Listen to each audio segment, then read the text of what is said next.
तैयब उर्दगान वाला था, फिर जिना स्क्वायर था। जिना स्क्वायर भी साल हुआ, इसी साल में हुआ है। मरी रोड का अंडरपास था, फिर ये शाहीन चौक हो गया, फिर बिजनेस फैसिलिटेशन सेंटर था, एक्सप्रेस वे का ब्रिज है वो था। इस तरह के हाँ, पार्क रोड का कंप्लीशन थी। इस तरह दर्जनों प्रोजेक्ट्स है जो इस साल में कंप्लीट हुए।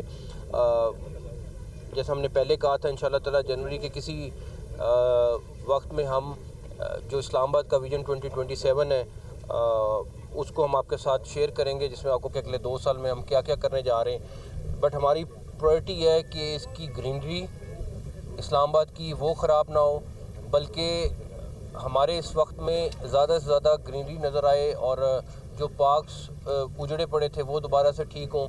और दूसरा ये है कि क्वालिटी का काम हो, और तीसरा ये है कि टाइमली काम हो।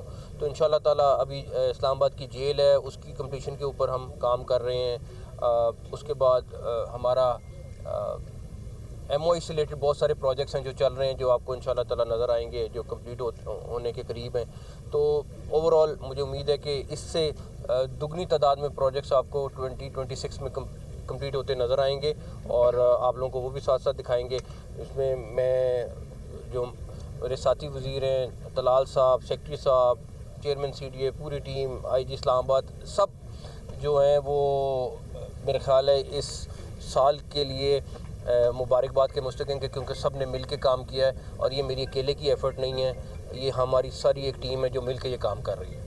तो बहुत बहुत शुक्रिया। अच्छा सर, ये बताएं कि भारत की जानिब से दोबारा से ये शाहीन चौक सर, ये भी शाहीन वाला काम था सर। इस मंसूबे के हवाले से बताएं कि ये आपके आने के बाद ये कौन सा प्रोजेक्ट है जो इस्लामाबाद में क्या नंबर है इसका जो प्रोजेक्ट लगाया, और कुल कितने मालिक के अभी तक प्रोजेक्ट सर हो चुके हैं? ये मैं आपको वैसे कैलकुलेट करके 3 बिलियन के 18 प्रोजेक्ट किए हैं। 15 बिलियन में 18 प्रोजेक्ट्स हुए, और इंशाल्लाह आपको अगले जो आने वाला साल है इसमें इंशाल्लाह इससे दुगनी तादाद के प्रोजेक्ट नजर आएंगे। क्रिकेट ग्राउंड और दीगर जो होटल्स जो बन रहे हैं और दीगर जो इस तरह के जो मेगा प्रोजेक्ट्स हैं, उस हवाले से क्या कोई? देखें, क्रिकेट ग्राउंड्स के ऊपर हमने तकरीबन 7-8 ग्राउंड हैं जिस पे काम कर रहे हैं। क्रिकेट स्टेडियम के ऊपर काम कर रहे हैं, उसकी भी आपको इश्तिहार हो गया मेरे ख्याल में, इश्तिहार हो गया है। तो इंशाल्लाह आपको एक पाकिस्तान का सबसे खूबसूरत स्टेडियम मिलेगा यहाँ। अच्छा सर, ये बताएं कि M-Tech का आखिरी रोज़ है, इसमें कोई ये आखिरी रोज़ है? मुझे अभी क्योंकि हमारे अवामी वज़ीर तो ये हैं, तो इन्होंने अभी कहा है कि 15 दिन की एक्सटेंशन करें, तो इनका अपना फैसला है। मैं भी कहूँ, ये भी कहें, एक ही बात है। तो तलाल साहब खुद ही अनाउंस कर देंगे 15 दिन की जो है। सर ये बताइएगा कि 2026 के क्या प्लान्स हैं? क्या 2026 में इस्लामाबाद में हम बड़े पैमाने पर तब्दीलियाँ देखेंगे?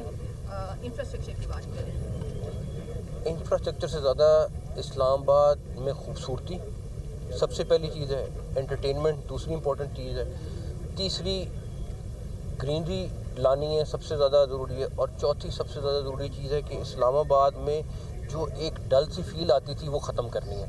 आपको मैं बताऊं कि तकरीबन पाकिस्तान के टॉप 25 रेस्टोरेंट सब के सब यहाँ पे आ रहे हैं। हमने कराची टीमें भेजी हैं, हमने लाहौर टीमें भेजी हैं, हमने पेशावर टीमें भेजी हैं, और उनको खुद अप्रोच करके वो खुद हैरान है कि हम उनको कह रहे हैं कि यहाँ आके अपनी चेन्स खोलें।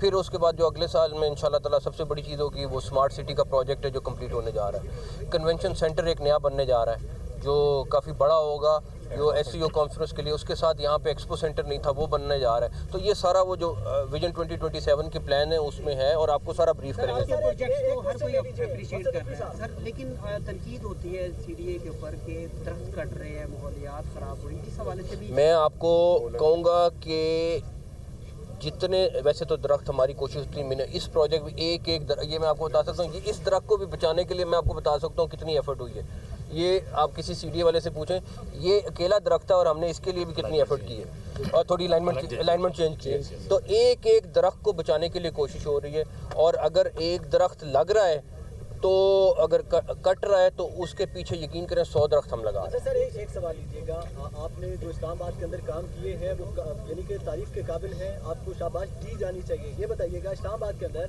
जो आप कच्ची आबादियों के लिए ऑपरेशंस कर रहे हैं, आपने गरीबों के छतों को मस्मार किया, सैकड़ों की तादाद में, हज़ारों की तादाद में आपने लोगों को बेघर किया, उसके लिए आपका क्या प्लान है सर? इस्लामाबाद के अंदर अगर कोई एक घर किसी की प्रॉपर्टी और मलकियत है और मैंने गिराया है, तो मैं ना सिर्फ उस बंदे को भी जवाब दूँ और अल्लाह को भी जवाब दूँ। एक भी घर, मुझे अपनी टीम पे इतना एतमाद है कि जो ये ऑपरेशन कर रहे हैं एक एक चीज़ की वेरिफिकेशन कर रहे हैं। हाँ, ये नहीं हो सकता कि आप सरकार की ज़मीन पे घर बनाएं, कब्ज़ा करें और उसके बाद उसको कुछ ना कहें। आप, ये एक आबादी नहीं है, जहाँ जहाँ पर सरकारी ज़मीन है और वहाँ पर कब्ज़ा है उसको हमने खाली कराना है। मैं आपको सिर्फ एक मिसाल दे देता हूँ। इस प्रोजेक्ट के साथ यहाँ पे घरों में इन्होंने जितने घर का साइज़ था 3-3 गुना यहाँ पे ज़मीन पे कब्ज़ा किया हुआ था, हमने वो भी सारी खाली करा। खाली उन गरीब की आबादी के ऊपर नहीं काम हो रहा। मालिकियत वालों को भी जो है वो नुकसान नहीं है, बिल्कुल नहीं है, बिल्कुल नहीं है। मैं आपको बता रहा हूँ, एक एक चीज़ का जवाब दें। अगर कोई एक भी घर जिसकी मलकियत हो, हम यार जिस ज़मीन ही सरकार के नाम है उसकी मलकियत कैसे हो सकती है? जब कागज़ में सरकार के नाम है तो वो जो मर्ज़ी कागज़ ले आए। जब जो पिछले 50 साल का रिकॉर्ड है उसमें अगर वो सरकार की ज़मीन है, वो किसकी मलकियत कैसे हो सकती है? सर, ये बिल्कुल ठीक है कि कब्जा छुड़ाना चाहिए और बाकी है भी ऐसी, लेकिन इशू ये है कि जिन CDA के या इंतजामिया के उन लोगों ने जिनको यहाँ आबाद कराया, पैसे लिए उनसे, लोगों से, और आहिस्ता देखें होता क्या है। इंशाल्लाह ताला किसी वो भी बचते नहीं इंशाल्लाह। Thank you. वज़ीर दाखिला मोहसिन नकवी मीडिया से गुफ्तगू करे थे। उन्होंने कहा कि 2025 में दर्जनों ऐसे प्रोजेक्ट्स हैं जिनको हमने पूरा किया है और इस्लामाबाद को हमने खुश शक्ल बनाना है।